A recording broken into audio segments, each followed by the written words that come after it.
नमस्कार। आज हम बात करने वाले हैं एक बेहद ही महत्वपूर्ण मुद्दे के बारे में।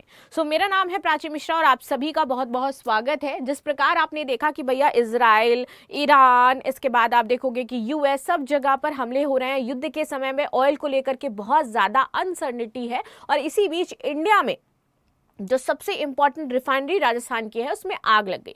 तो इस रिफाइनरी का नाम क्या था, क्या कारण थे, क्यों आग लगी है, और स्पेशल जो चीज इसमें हो जाती है कि भैया एनआईए इन्वेस्टिगेशन कर रही है और एनआईए तभी इन्वेस्टिगेशन में आती है जब कोई टेरर एंगल पाया जाता है। यानी कि इस रिफाइनरी में आग क्या एक सोची समझी साजिश थी। तो इसी को चलिए एक बार डिस्कस कर लेते हैं, टाइमलाइन देखेंगे और डिटेल में जानेंगे। यहाँ पर आप सभी को पता है कि ऑयल को लेकर के बहुत ज्यादा समस्या है और इस बीच कंटिन्यूअस हमें बहुत सारी जगहों पर ऑयल रिफाइनरी में अटैक की खबरें भी आ रही हैं, ऑयल रिफाइनरी में आग लगने की खबरें भी आ रही हैं।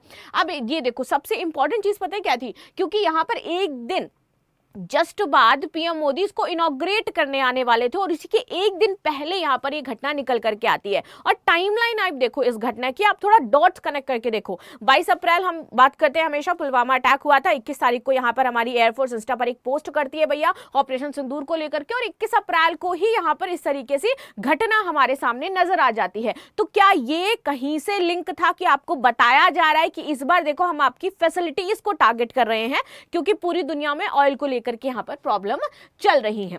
चलो, अब जैसे मैंने बोला कि एनआईए अब इसमें पूरी तरीके से इन्वॉल्व हो गई है और जांच कर रही है। और खबर क्या थी भैया, ये जो पचपदरा रिफाइनरी थी यहां पर एक्सीडेंट हुआ था, आग लग गई थी और आग लगी भी उस हिस्से में जिसको रिफाइनरी का दिल कहा जाता है, जहां से रिफाइनरी एक तरीके से आपका इंपॉर्टेंट पोर्शन हो जाता है, सबसे जरूरी भाग है वो रिफाइनरी का। अगर वो नहीं होगा या वहां पर प्रॉब्लम होगी तो रिफाइनरी काम ही नहीं करेगी।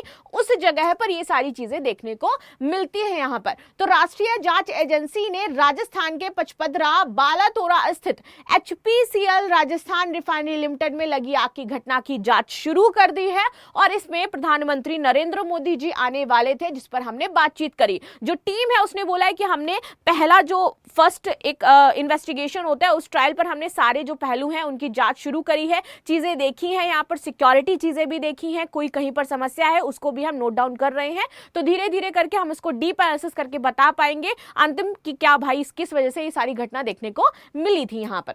चलिए अब देखो आग कहां पर लगी, जिस दिल की मैं बात कर रही हूं, आग लगी है आपके सीडीओ जिसको हम क्रूड डिस्टिलेशन यूनिट कहते हैं और वीडियो यानी कि वॉल्यूम डिस्टिलेशन यूनिट कहते हैं। ये दोनों हार्ट क्यों हो जाते हैं? अगर मैं सीडीओ की बात करूं तो जब कहीं से भी ऑयल आता है ना, तो सीडीओ इज द पार्ट जहां पर ऑयल को गर्म किया जाता है। और हम ये सभी जानते हैं कि क्रूड ऑयल से हमें बहुत सारी चीजें प्राप्त होती हैं। सिर्फ ऐसा नहीं कि पेट्रोल ही प्राप्त होता है, और भी अदर जो हमारे लिक्विड फॉर्म्स हैं वो प्राप्त होते हैं, गैसोलीन, ये सारी चीजें हमारी इसी क्रूड ऑयल से निकलती हैं। और जब हम इसको अलग अलग टेम्परेचर पे गर्म करते हैं तो अलग अलग हमें यहाँ पर इसके जो भाग है वो प्राप्त हो जाते हैं। और ये सीडीओ से ही इसकी शुरुआत होती है। सबसे पहले क्रूड ऑयल को यहाँ पर एक तरीके से गर्म किया जाता है अलग अलग टेम्परेचर पर, जिससे कि जो हैवी ऑयल है वो नीचे एंड देन जो लाइट ऑयल है वो ऊपर चला जाता है और रिफाइन होना शुरू हो जाता है। इसके बाद दूसरा हमारा आ जाता है कौन सा, वीडियो। अब वीडियो में अगेन क्या किया जाता है, थोड़ा सा टेम्परेचर में इसको गर्म किया जाता है दोबारा से। ये सेकंड इसका प्रोसेस है, फर्स्ट प्रोसेस आपका सीडीओ में ही होगा। और इसीलिए मैंने आपको बोला कि it's a heart of refinery. अगर ये काम नहीं कर रहा तो रिफाइनरी का कोई मतलब ही नहीं है, फिर क्या ही रिफाइनरी, क्या चलेगा, राइट। अब देखिए यहां पर वीडियो में क्या होता है, अब इसको वैक्यूम करके, ठीक है, वैक्यूम करके यहाँ पर ऑयल को दोबारा से गर्म किया जाता है। जो हैवी ऑयल बचता है ना वो यहाँ पर आकर के दोबारा से गर्म होता है एंड देन फिर इसकी अगेन प्रोसेसिंग करी जाती है और डिस्ट्रीब्यूट किया जाता है। और सबसे इंपॉर्टेंट ये जो इसका हार्ट था इसी में आग लगी। यानी कि प्रॉपर तरीके से या तो इसको प्लान किया गया था कि भैया इसको ही आग लगाना है वरना इससे तो रिफाइनरी नहीं चलेगी, या फिर ये एक संयोग मात्र घटना हो सकती है कि एक दिन बाद इसका उद्घाटन है और एक दिन पहले यहाँ पर आग लग गई। उद्घाटन करने भी नरेंद्र मोदी जी आ रहे थे, ठीक है। चलो भाई, आपको क्या लगता है कि ये एक संयोग मात्र था या फिर एक्चुअल में इसके पीछे कोई सोची समझी बड़ी साजिश थी? क्योंकि ऑपरेशन सिंदूर 1 साल पूरा हो रहा था, हमें घटना देखने को मिली थी पहलगांव में क्या हुआ, तो दोबारा से इंडिया को चटाया जा रहा था। आखिर क्या था ये?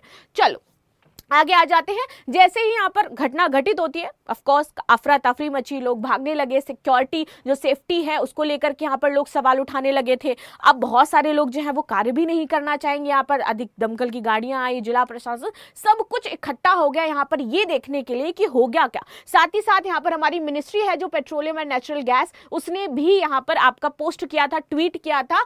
और जो भजन लाल शर्मा जी हो जाते हैं, इन्होंने भी बताया कि राजस्थान रिफाइनरी में आग लगने की घटना अत्यंत जो है वो दुखद हो जाती है और हम इस मामले की गहन जांच कर रहे हैं, तह तक जाएंगे और देखेंगे इसके क्या कारण रहे हैं। अब जो सबसे बड़ा सवाल जिसकी मैं बातचीत कर रही थी, भैया ये साजिश था या कोइंसिडेंस। अब देखो, हिंदुस्तान पेट्रोलियम कॉर्पोरेशन लिमिटेड की इस रिफाइनरी में जो आग लगी है, भीषण आग लगी है, इससे शुरुआती जांच में जो कुछ बातें हैं ये है कि भैया सबसे पहले तो जो ऑयल है वो ऑयल एसेट आजकल दुनिया में बहुत ही ज्यादा इंपॉर्टेंस रख रहे हैं। पूरी दुनिया ऑयल को लेकर के परेशान है, हॉर्मुज स्ट्रेट ब्लॉक कर दिया गया है। और सबसे बड़ी खबर कि अब इंडिया के जो दो वेसल थे ना, उनको भी वहां पर सीज किया गया। अभी तक तो इंडिया के वेसल पास आउट हो पा रहे थे, लेकिन इंडिया के वेसल भी अभी पास नहीं हो रहे, उनको भी सीज कर दिया गया। तो जब पूरा जियोपॉलिटिकल गेम इस समय टिका हुआ है ऑयल पर, ऑयल एसेट पर, और इसी समय इंडिया में इतनी बड़ी घटना घटित होना, ये बहुत बड़ा प्रश्न चिन्ह यहाँ पर खड़ा कर देता है। अभी देखो, जब पश्चिम एशिया में चल रहे युद्ध के बीच तेल और गैस का संकट देखने को मिल ही रहा है, एक हथियार के तौर पर लोग इसको इस्तेमाल कर रहे हैं। Oil is a new weapon in this new era, in this new geopolitical era. Now oil, gases, your all assets are the new weapon जो अदर कंट्रीज हमारी यूज कर रही हैं। इसमें पश्चिम एशिया के संघर्ष में ये घटनाएं हमें देखने को मिल रही है। और आप देखोगे कि किस तरीके से मैं क्यों कह रही हूं कि ये हमारा एक न्यू वेपन है, न्यू एसेट है। रीजन इज दैट कि बीते 2 महीने में, ये बहुत ही चौंकाने वाला आंकड़ा है, बीते 2 महीने में ऑस्ट्रेलिया, अमेरिका, मैक्सिको, इक्वाडोर, रूस की रिफाइनरियों तक में आग लगी है, इनको टारगेट किया गया है। यूक्रेन ने कई तेल संयंत्रों पर हमला किया है। तो ये जस्ट कोइंसिडेंस तो नहीं हो सकता है। अब देखिए, बाकी जो हमें घटनाएं देखने को मिली तो कुछ में ये बोला गया कि भैया अंदर की तकनीकी गड़बड़ी थी। अब भारत की बातचीत कर लेते हैं। भारत में 2 ऑयल एसेट्स में आग की घटनाएं सामने आई, जिनको मैंने अभी बताया। हिंदुस्तान पेट्रोलियम राजस्थान रिफाइनरी के अलावा मुंबई तट के पास oil and natural gas corporation है, ओएनजीसी, वहां पर हमें समस्या देखने को मिली, हादसा होता है। ओएनजीसी की इसी फैसिलिटी में अगेन आप देखोगे 12 अप्रैल को आग लगी थी, जिससे काबू कर लिया गया था। तो ये क्या बता रहा है, क्यों ऐसा हो रहा है, क्यों इतने सारे नेशंस में उनकी ऑयल फैसिलिटीज को ही टारगेट किया जा रहा है? क्यों हम यहाँ पर देख रहे हैं कि भैया कुवैत, सऊदी अरब, ये सब परेशान हो जाते हैं कि भैया हमारे गैस प्लांट है, यहाँ पर कुछ नहीं होना चाहिए, क्योंकि अमेरिका भी तो ये खर्ग आइलैंड पर हम कब्जा कर लेंगे तो ऑफकोर्स पूरा का पूरा क्या कर देंगे, हमको काट देंगे, क्योंकि उनकी इकोनॉमिक एक तरीके से स्टेबिलिटी हो जाती है ईरान की, इसलिए वो खर्ग आइलैंड पर अपना पूरा आंख लगा करके बैठा हुआ है। तो दिस इज कॉल्ड ना oil weapon, this is called the oil diplomacy kind of things. तो इसलिए ऑयल बहुत ज्यादा जरूरी है और इसको टारगेट करना, इट मीन्स हाँ इकोनॉमिकली हम टारगेट कर रहे हैं और आपकी जनता को हम परेशान करेंगे। चलिए आगे बढ़ लेते हैं और इसको समझ लेते हैं जो हमने सारी चीजें यहां पर कही। अब देखो 13 साल, अब ये जो इसका जो इतिहास है ना वो भी बहुत ही बेहतरीन हो जाता है इस पचपदरा का। कैसे? क्योंकि 13 साल से ट्राई किया जा रहा था और फाइनली जब 13 साल बाद समय आया इसके वर्किंग का, समय आया इसके उद्घाटन का, समय आया कि भैया हाँ देश को एक और ऑयल रिफाइनरी मिल रही है, तो इसमें आग लग गई। मतलब how it could be the so coincidence kind of thing, कैसे हो सकता है? 13 साल से यहाँ पर काम किया जा रहा था रिफाइनरी में आग के बाद, इसलिए सवाल भी उठने लगे, क्योंकि बेहतरीन टेक्नोलॉजी और अब जो अनुभवी इंजीनियर्स हैं वो इसमें लगे थे, काम कर रहे थे, इसके बावजूद ये कैसे हो गया? अब देखो 13 वर्षों से इस क्षेत्र में विकास का एक बड़ा सपना था ये कि हमारे पास ये ऑयल रिफाइनरी होगी, जो पूरा नहीं हो रहा था। फाइनली विशेषज्ञ कह रहे हैं कि अत्याधुनिक तकनीकी और प्रशिक्षित इंजीनियर टीम होने के बाद इस तरीके की घटना होना सिस्टम में कहीं ना कहीं तकनीकी खामी और ऑपरेशनल चूक का इशारा जरूर करती है कि आपकी तकनीकी खामी है, आपकी ऑपरेशनल चूक है, और सबसे बड़ी बात सीडीओ और वीडियो में इस तरीके का आग लगना, ये बहुत बड़ी बात हो जाती है।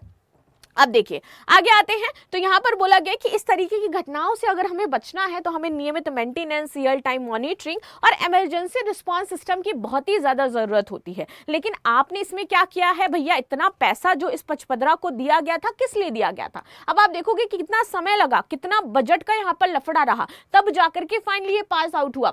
अब देखिए साल 2009 में यहाँ पर प्रोडक्शन शुरू हुआ था, ठीक है, और 2004 में बाड़मेर में मंगला ऑयल फील्ड की खोज शुरू हुई थी। तो 2004 से हम इसको पूरा कनेक्ट करते हैं। फाइनली 2009 में प्रोडक्शन शुरू होता है। इसके बाद लोकल रिफाइनरी की जरूरत महसूस हो गई, तो 22 सितंबर 2013 को तत्कालीन यूपीए सरकार की चेयरपर्सन थी सोनिया गांधी, चेयरपर्सन थी ये और कुछ नहीं थी, इनके द्वारा पचपदरा रिफाइनरी का शिलान्यास किया गया था और उस समय आपके अशोक गहलोत मुख्यमंत्री थे वहां के। ठीक है, अब देखो रिफाइनरी प्रोजेक्ट में मॉडल में हिंदुस्तान पेट्रोलियम जो कॉर्पोरेशन लिमिटेड है इसको 74% और राजस्थान सरकार को यहाँ पर 26% हिस्सेदारी के बाद ज्वाइंट वेंचर में इसको रखा गया था। इसका जो अनुमानित लागत था at that time 37,230 crore rupees और साल में 2017-18 तक रिफाइनरी चालू करने का टारगेट रखा गया कि 2017-18 तक हम इसको क्या है शुरू कर देंगे। लेकिन यहाँ पर राजनीति शुरू हो गई, इस प्रोजेक्ट को लेकर के टल गया, आचार संहिता लग गई, प्रोजेक्ट का रीअसेसमेंट किया गया और बोला गया कि अब इसमें ज्यादा पैसा लगेगा। ठीक है, अब देखो वापस से यहाँ पर चीजें शुरू होती हैं, ठंडे बस्ते में चला जाता है, अब यहाँ पर रीनेगोशिएशन की शुरुआत हो गई, रिव्यू में डाल दिया गया। तो आपको पता है सरकारी काम है, सब्सिडी, टैक्स, बेनिफिट, कम रिटर्न, इन सब की आशंका के चलते ये सारी चीजें ठंडे बस्ते में चली जाती है, इसको कोई देखता नहीं है। 5 साल तक देरी हुई, इसको लेकर के विवाद उत्पन्न हुआ। फाइनली नरेंद्र मोदी जी ने 16 जनवरी 2018 को फिर से इसके कार्य का शुभारंभ किया और इसकी लागत को बढ़ा करके 43,129 करोड़ रुपीस कर दिया और इसका काम 31 अक्टूबर 2022 तक पूरा होना था। अगेन एक बार फिर से यहां पर ये सारी चीजें ठंडे बस्ते में जाती हुई नजर आ रही थी कि ये सारी चीजें होंगी, काम किया जाएगा। लेकिन फाइनली अभी क्या हुआ कि सारी चीजों को साइडलाइन करके काम को शुरू भी कर दिया गया, उसके फेसेस भी डिसाइड कर दिए गए और प्रेजेंट समय में अब आप देखोगे कि जो प्रेजेंट समय है ना, इसका जो टोटल बजट है लगभग 80,000 करोड़ के आसपास है। दोबारा से क्योंकि बजट की कमी देखी गई कि 43 में भी पूरा नहीं हो रहा है, फिर सरकार के पास गया, ये जो ठंडे बस्ते में जा रहा था ना, मैंने आपको बताया, फिर सरकार के पास गया, फिर यहाँ पर 80,000 करोड़ की लागत बताई गई, तब जाकर के काम कर रहा था। अब इसमें होना क्या था, ये जो आपकी पचपदरा रिफाइनरी की पाइपलाइन से कनेक्टिविटी है वो कैसे मिलती है, यहाँ पर ये थोड़ा सा आप समझ लीजिए ताकि आपको रिफाइनरी का स्ट्रक्चर और क्यों इतनी इंपॉर्टेंट थी ये रिफाइनरी ये समझ में आ जाएगा और क्यों एनआईए यहाँ पर इन्वॉल्व हुई है ये भी आप समझ जाओगे। अब देखो यहां पर मुंद्रा की बात करते हैं। गुजरात से रिफाइनरी साइट तक आयातित कच्चे तेल की पाइपलाइन बनाई जा रही थी जो कि 487 किलोमीटर थी कि भैया मुंद्रा गुजरात से रिफाइनरी साइट तक आयातित कच्चा तेल का पूरा पाइपलाइन रहेगा, इससे जाएगा। अब इसके बाद मंगला प्रोसेसिंग टर्मिनल से रिफाइनरी तक राजस्थान कच्चे तेल की पाइपलाइन 74 किलोमीटर और नाचना से रिफाइनरी तक पानी की पाइपलाइन, क्योंकि पानी की आवश्यकता थी, तो 230 किलोमीटर ये एक कनेक्टिविटी देने के लिए पूरा प्रोग्रेस यहां पर किया गया। अब ये जो मैं बजट की बात कर रही हूं, 2013 में 37 हुआ, 2018 में मोदी गवर्नमेंट 43 करती है, फाइनली डिसाइड होता है 2 जून 2023 को हम इसका बजट बढ़ाएंगे, 72 करेंगे और फाइनली इसको क्या कर दिया गया 79,459, लगभग 80,000 करोड़ रुपए। प्रेजेंट टाइम में इस रिफाइनरी में 80,000 करोड़ रुपए लगे और 80,000 करोड़ लगने के बाद कैसे चूक हुई, कैसे हो सकती है? 80,000 करोड़ आप इसमें लगा रहे हो, ठीक है, आपने बेहतरीन इंजीनियर्स हायर किए होंगे, बेहतरीन सिस्टम आपने इसमें इनबिल्ड किया होगा, फिर भी इतनी बड़ी चूक। आपको सेंसर लगाना नहीं आया क्या? वाकई आप सेंसर नहीं लगा पाए जिसकी वजह से दिक्कत हुई क्या? आपने सिक्योरिटी सिस्टम इतना बेहतर नहीं किया? 80,000 करोड़ लगाने के बाद ये आप पर भी एक क्वेश्चन मार्क क्रिएट करता है। ऐसा नहीं कि हर बार सरकार जो है वो ये कह देगी कि इसमें टेरर एंगल हो जाता है, ठीक है, आप पर भी एक क्वेश्चन, अगर मान लीजिए एनआईए की जांच में टेरर एंगल नहीं निकल करके आता है तो वहां पर कमी किसकी हो जाएगी? ये सिर्फ कोइंसिडेंस तो नहीं हो सकता है, कहीं ना कहीं यहां पर गलती रही है ऑफ कोर्स। और मान लीजिए जब ये रिफाइनरी चालू हो जाती, उस समय इसमें 50,000 लोग काम कर रहे होते, 10,000 लोग काम कर रहे होते, भाई उस प्रेजेंट टाइम में वहां पर 6,000 7,000 लोग होते, तब ऐसी घटना होती, तब क्या होता? उसकी जिम्मेदारी कौन लेता? सरकार लेती, रिफाइनरी लेती, क्या भुगतान आप करते? प्रधानमंत्री मोदी जी लेते, बहुत सारी चीजें हो जाती हैं, ठीक है। चलो आगे बढ़ते हैं। पचपदरा रिफाइनरी की क्षमता की अगर बात कर ले क्यों महत्वपूर्ण है, तो भैया 9 मिलियन टन सालाना कच्चे तेल रिफाइन की क्षमता थी इसके पास, 9 million ton. Can you imagine then? चलो कमेंट बॉक्स में मुझे कंपैरिजन करके बताना, अगर हम जामनगर रिफाइनरी की बात करें, ऑफ कोर्स वो तो बहुत बड़ी हो जाती है, बट उसका इसमें कितना परसेंटेज आप मुझे बताओगे। 2 मिलियन टन क्षमता का पेट्रोकेमिकल कॉम्प्लेक्स ये बनाती, 7.5 मिलियन टन कच्चा तेल अरब देशों से मंगाया जाता इसके लिए, और 1.5 मिलियन टन कच्चे तेल का राजस्थान में प्रोडक्शन कर यहाँ यूज करेंगे। तो इस तरीके की चीजें थी। काम कहां तक पहुंचा था? क्या ये रिफाइनरी वाकई पूरी तरीके से कंप्लीट हो गई थी? तो नहीं भैया, इसका काम लगभग 92% पूरा हो गया था और अप्रैल 2026 तक इसको पूरा हो जाना था, ठीक है। 1 जुलाई 2026 कमर्शियल यूज के लिए, ऑपरेशन के लिए शुरू हो जाना था, तो यानी कि 1 जुलाई तक जो बचा हुआ 6% काम था वो हो जाता है यहाँ पर। बट उससे पहले ही प्रॉब्लम क्रिएट होगी और फिर से यहाँ पर दोबारा से उसी नए सिरे से काम शुरू होगा।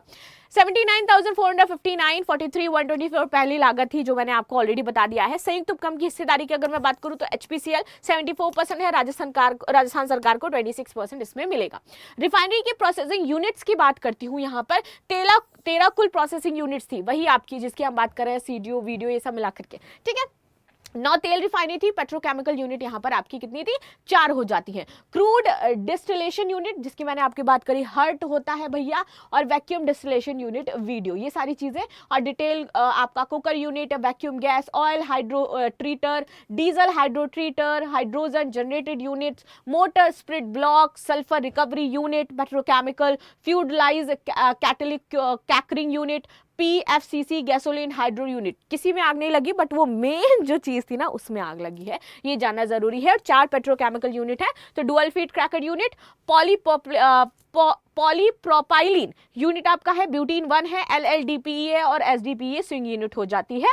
तो इस तरीके से इतनी इंपॉर्टेंट चीजें हैं। And there is a temperature कि भैया जिस तरीके से आपका टेम्परेचर होगा उस तरीके से यहाँ पर आपका डिस्टिलेशन होता रहेगा, ठीक है। तो भैया 20 डिग्री सेल्सियस पर हमें कार्बन गैस मिलेगी, 40 डिग्री पर हमें यहाँ पर नेप्था मिलेगा, 70 पर हमारा गैसोलीन मिलेगा, 120 पर हमारा कैरोसिन गैस और डीजल मिलता रहेगा, 200 पर आपका लुब्रिकेटिंग ऑयल मिलेगा, हैवी गैस ऑयल मिलेगा, और रीशेड्यूल में डाल दिया जाएगा, आपका वापस से बॉयल किया जाएगा, वापस से चीजें मिलती रहेंगी। हर एक टेम्परेचर पर हमें क्या मिलेगा, अगर 350 से 450 करते हैं तो हमारा कैरोसिन आ जाता है, 85 से 350 डिग्री सेल्सियस तक अगर गर्म करते हैं तो हमको यहाँ पर नेप्था मिलता है, 85 से 185 तो गैसोलीन मिलता है, 450 से 650 हमें डीजल ऑयल मिलता है, ठीक है। 450 से जब 650 फ़ारेनहाइट तक हीट करते हैं, 650 से 1050 फ़ारेनहाइट तक हमें यहाँ पर फ्यूल ऑयल मिलता है, और उसके बाद वापस से हमारा चला जाता है रेसिड्यूज में, ठीक है। तो इस तरीके से हमें यहाँ पर चीजें मिलती हैं। रिफाइनरी यूनिट 9 थी, 2 मैंने आपकी बता दी, 1 क्रूड डिस्टिलेशन, 2 यहाँ पर वैक्यूम, तो क्रूड में लगी है जो हार्ट हो जाता है इसका, 3 डेलेट क्रॉकर यूनिट।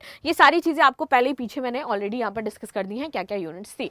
तो अब यहाँ पर सबसे इंपॉर्टेंट चीज की साइबर सपोटाज भी हमारा अक्टूबर 2020 में किया गया था। एक बार मुंबई मिनिस्ट्री ने बताया था कि किस तरीके से यहाँ पर साइबर क्राइम को भी हमारे जो ऑयल रिफाइनरी है वहां पर अंजाम दिया जा रहा है। जो हमारा कुडाकुलम न्यूक्लियर पावर प्लांट है, यहाँ पर भी खबर आई थी कि यहाँ पर भी साइबर अटैक की घटनाएं आ रही है। तो यानी कि इंटेलिजेंस को खबर मिली कि ये चीजें हो रही हैं, और उसके बाद वहां पर ये सारी प्लानिंग एंड प्लॉटिंग करी गई, और इस तरीके से यहाँ पर हमले किए गए। सबसे बड़ी चीज अगर मैं बात करूं, देखो यहाँ पर जो कमीशनिंग फेजेस का जोखिम यहाँ पर मेन जिसका एंगल दिखाई दे रहा है कि क्या है कि कमीशनिंग फेज में जोखिम हमें नजर आया, या फिर वाकई कोई यहाँ पर साजिश थी कि साजिश जुड़ा हुआ था, काम किया गया था। क्योंकि हमने कई हफ्तों तक ड्राई रन टेस्टिंग करी थी। यहाँ पर ये कहा जाता है कि कई बार होता क्या है कि जब हम शुरुआत करते हैं इसकी पाइपलाइन, जब हम शुरू करते हैं हाई प्रेशर या फिर वॉल सिस्टम नई पाइपलाइन, तो ऐसी दिक्कत आती है। लेकिन ये तब होता है जब हम फर्स्ट डे करते हैं, उस टाइम हमें देखने को मिलता है।